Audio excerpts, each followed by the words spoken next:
కుమారుడురా, మరి తమ్ముళ్ళ కోసం ఆలోచించవా?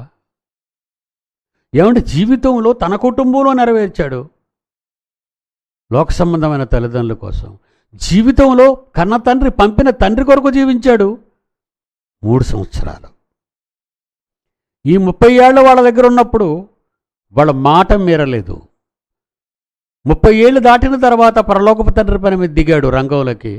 తల్లి వచ్చినా ఎవరు నా తల్లి, ఎవరు నా సోదరులు అని అడిగాడు. 30 ఏళ్ళు మీకోసం నా జీవితాన్ని అంకితం చేశాను కదర్రా అమ్మా, 30 ఏళ్ళు నేను అంకితం చేశాను మీకోసం. మళ్ళా ఇప్పుడు నా తండ్రి పని మీద ఉన్నప్పుడు ఈ 3 ఏళ్లలోనూ మళ్ళా నేను మీ దగ్గరికి రావాలా, మిమ్మల్ని చూడాలా, చుట్టరికాలు బందరికాలు.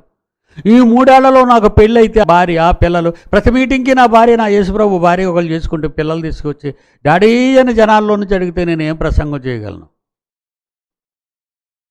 అందుకేనమ్మా నేను అన్నీ వదులుకున్నాను.